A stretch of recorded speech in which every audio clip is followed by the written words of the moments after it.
मनुष्य अपनी किस्मत को कैसे बदल सकता है।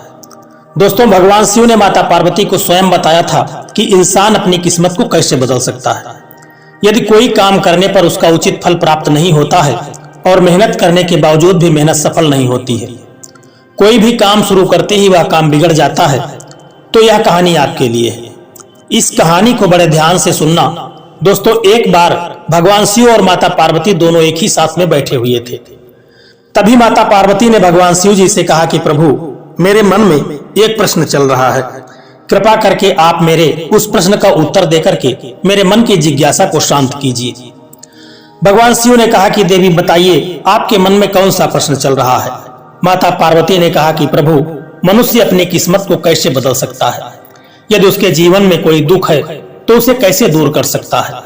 यदि उसकी किस्मत उसका साथ नहीं देती है तो वह कौन सा काम करे कि उसकी किस्मत उसका साथ देने लगे। भगवान शिव ने माता पार्वती से कहा कि देवी, आज तुमने बहुत ही उत्तम और महत्वपूर्ण प्रश्न पूछा है, क्योंकि इसके उत्तर से समस्त मनुष्य जाति का कल्याण हो जाएगा। देवी, मैं तुम्हें इस प्रश्न का उत्तर एक कहानी के माध्यम से बताता हूँ। इस कहानी को बड़े ध्यान से सुनना और इसी कहानी में आपके प्रश्न का उत्तर आपको मिल जाएगा। माता पार्वती ने कहा कि प्रभु, आप मुझे कहानी सुनाइए, मैं इस कहानी को बड़ी ध्यान से सुनूंगी। भगवान शिव कहने लगे कि पार्वती, एक बार की बात है कि भगवान विष्णु और माता लक्ष्मी संत का भेष बना करके भ्रमण कर रहे थे। तभी उन्होंने देखा कि रास्ते में एक व्यक्ति अपनी पत्नी के साथ बैठा हुआ रो रहा है। फिर वह उसके पास पहुंचे और बोले कि तुम कौन हो, इस सुनसान घने जंगल में बैठे हुए तुम क्यों रो रहे हो। फिर इस प्रकार भगवान विष्णु की बात को सुनकर के उस व्यक्ति की सिसकियां कुछ कम हो गईं। वह अपने आंसुओं को पोंछता हुआ कहने लगा कि महाराज, मैं पास के गांव में रहने वाला एक बदनसीब व्यापारी हूं। मैं जो भी काम करता हूं वह काम बिगड़ जाता है, और इसी चक्कर में आकर के मैंने अपनी पत्नी के सारे गहने और जेवर बेच दिए हैं। मैंने अपने परिवार को भी खो दिया है और अब मेरा घर भी गिरवी पड़ा है। मुझे लगता है कि मैं किसी काम का नहीं रहा, मेरी किस्मत ही खराब है। भगवान शिव कहते हैं कि पार्वती, इस प्रकार जब उस व्यक्ति की बात को सुन करके भगवान विष्णु उससे कहने लगे कि तुमसे किसने कहा कि तुम्हारी किस्मत खराब है, जरा मैं भी तो जान लूं कि तुम्हारी किस्मत में क्या खराबी है। फिर वह व्यक्ति कहने लगा कि महाराज, पहले मैं खेती करता था, मगर उसमें हर साल घाटा होता था। कभी सूखा पड़ जाता तो कभी अधिक बारिश हो जाती, और अधिक बरसात होने के कारण सारी फसल चौपट हो जाती थी। इससे परेशान होकर के मैंने व्यापार करने का निश्चय कर लिया। मेरे पास उस समय पैसे नहीं थे, तो मैंने अपनी पत्नी के जितने भी जेवर थे उनको बेच करके उससे जो धन मिला उसी से मैंने व्यापार शुरू किया। जब व्यापार नहीं चला तो शुरू में परिवार वालों ने मेरा साथ दिया, लेकिन जैसे तैसे मुझे नुकसान होने लगा, मेरे परिवार वाले मुझसे दूर हो गए। मगर महाराज, मैं यह सब अपने परिवार वालों के लिए ही तो कर रहा था, लेकिन अब वह लोग मुझे देखकर नजरें फेर लेते हैं और मुझे ही मेरे परिवार की दुर्दशा का जिम्मेदार ठहरा देते हैं। कहने लगा वह व्यक्ति कि एक मेरा मित्र है, उसने भी मेरे ही साथ अपना व्यापार शुरू किया था, लेकिन उसका व्यापार अच्छा चल रहा है। वह जब भी मेरे घर आता है तो अपनी सफलता की कहानी मुझे सुनाने लगता है, और उसकी बात को सुन करके मेरे घर वाले कहते हैं कि अपने मित्र को देखो और उससे कुछ सीख लो। हमें तो लगता है कि तेरे बस में कुछ भी नहीं है, तू कुछ नहीं कर सकता। महाराज, उन लोगों की बातों को सुन करके मुझे भी अब लगने लगा है कि शायद मेरे जीवन में अब कुछ नहीं होने वाला है। अब तो मुझे अपना जीवन ही इस तरह से लगने लगा है कि जैसे कुछ नहीं होगा। मेरे मन में कभी कभी ख्याल आता है कि मैं अपने जीवन को ही समाप्त कर दूं। मैं यहाँ इसी इरादे से आया था, लेकिन हिम्मत नहीं कर पाया, इसीलिए यहाँ एकांत में बैठ करके अपनी पत्नी के साथ रो रहा था। भगवान शिव जी कहने लगे कि पार्वती, इस प्रकार उस व्यक्ति की बात को सुनकर के भगवान विष्णु कहने लगे, तो यह बात है, क्या तुम इसके अलावा और भी कुछ कहना चाहते हो। महाराज, एक तो मेरा काम खराब हो जाता है और दूसरा मेरा मित्र मुझे हर समय नीचा दिखाने का प्रयत्न करता रहता है। मुझे यह समझ में नहीं आता कि इस दशा में मैं क्या करूं और क्या ना करूं। भगवान विष्णु कहने लगे, क्या तुम अपने मित्र की बात को सुन करके वास्तव में दुखी हो जाते हो। उसने कहा, हाँ महाराज, मैं अपने मित्र की बात को सुनकर के बहुत दुखी हो जाता हूँ। तभी भगवान विष्णु कहने लगे, तुम्हें किस बात का दुख होता है, अपने असफल होने या फिर मित्र के सफल होने का। अब वह व्यक्ति फिर एक पल सोचता है और उत्तर देता है, महाराज, अगर मैं सच कहूं तो मुझे अपने असफल होने का उतना दुख नहीं होता जितना कि मुझे मेरे मित्र के सफल होने से होता है। भगवान विष्णु कहते हैं कि यदि तुम्हारा मित्र सफल हो जाए तो क्या तुम्हें खुशी होगी? तो वह व्यक्ति कहने लगता है कि महाराज मुझे बहुत खुशी होगी। फिर भगवान विष्णु कहते हैं कि इसका मतलब है कि तुम्हारी खुशी तुम्हारे मित्र पर निर्भर है। अगर वह चाहे तो तुम्हें खुश कर सकता है और अगर वह चाहे तो तुम्हें दुखी कर सकता है। तुम स्वयं न तो खुश हो सकते हो और न ही दुखी हो सकते हो, अर्थात तुम अपने मित्र से पूरी तरह उसके गुलाम हो गए हो। इसीलिए मुझे लगता है कि तुम्हारा कुछ भी नहीं हो सकता। भगवान शिव जी कहने लगे कि पार्वती, जब विष्णु जी ने थोड़ी नाराजगी दिखाई और वहां से आगे बढ़ने का प्रयास किया तो वह व्यक्ति हाथ जोड़कर कहने लगा कि महाराज आप मुझे छोड़ करके मत जाइए। आपकी बातों को सुन करके मुझे कुछ आशा बंध रही है। फिर भगवान विष्णु कहने लगे कि यदि तुम मेरी बात मानने के लिए तैयार हो तो मैं तुम्हें बताने को तैयार हूं। हमेशा ध्यान रखना, जब हम किसी से आशा बांध लेते हैं तो उस पर निर्भर हो जाते हैं और ऐसे में हमारी खुशी और दुख भी उसी पर निर्भर होने लगते हैं। इससे बेहतर है कि तुम अपने आप से आशा बांधो। जब तुम ऐसा करोगे और साथ ही पूरे प्रयत्न के साथ काम करोगे तो तुम्हें सफलता अवश्य प्राप्त होगी। भगवान शिव जी कहने लगे कि पार्वती, इस प्रकार विष्णु जी ने अपनी बात को आगे बढ़ाते हुए कहा कि तुम्हें लगता है कि तुम्हारा मित्र तुम्हें दुखी करने आता है, पर अगर तुम उनकी बातों पर विचार करो तो वह बातें सही कहता है। तुम्हें अपने मित्र की बातें खराब लग सकती हैं, मगर मेरी नजर में तुम्हारे मित्र की बातें बिल्कुल खराब नहीं है। वह अपने संघर्ष और अनुभव की बातें तुम्हें बताता है।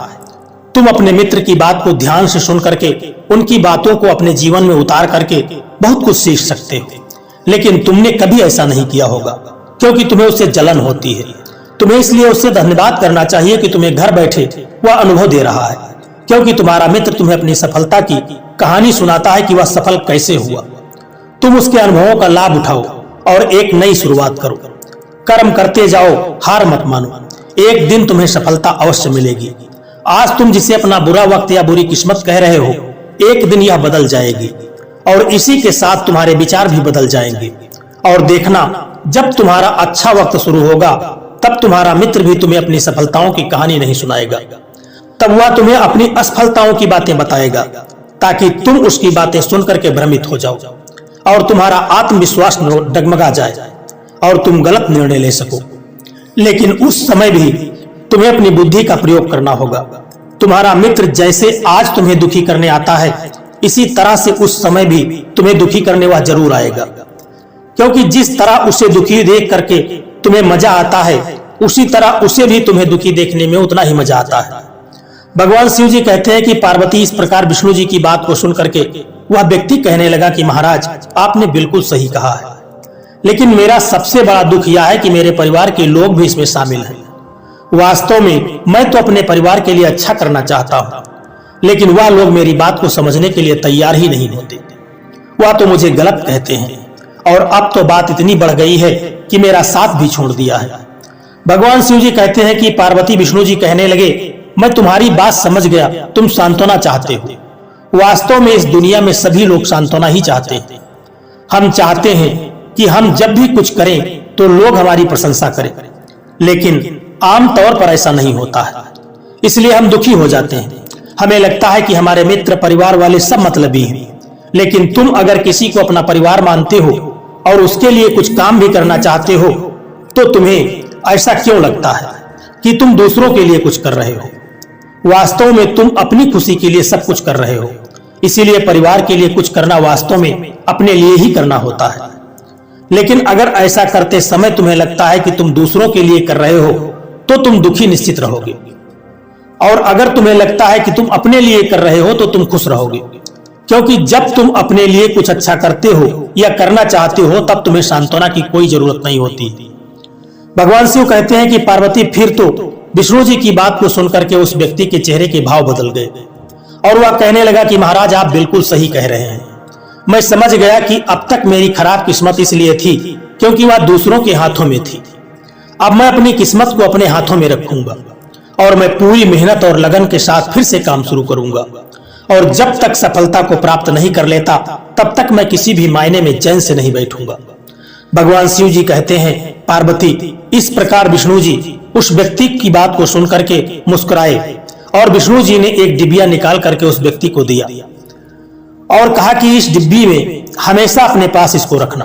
इसमें एक ऐसा राज छुपा हुआ है जो तुम्हें बड़े से बड़े दुख में भी हमेशा निकाल करके बाहर कर देगा। लेकिन एक बात का विशेष ध्यान रखना, इस डिब्बी को तभी खोलना जब तुम्हारे जीवन में जीने का कोई रास्ता तुम्हें दिखाई न दे।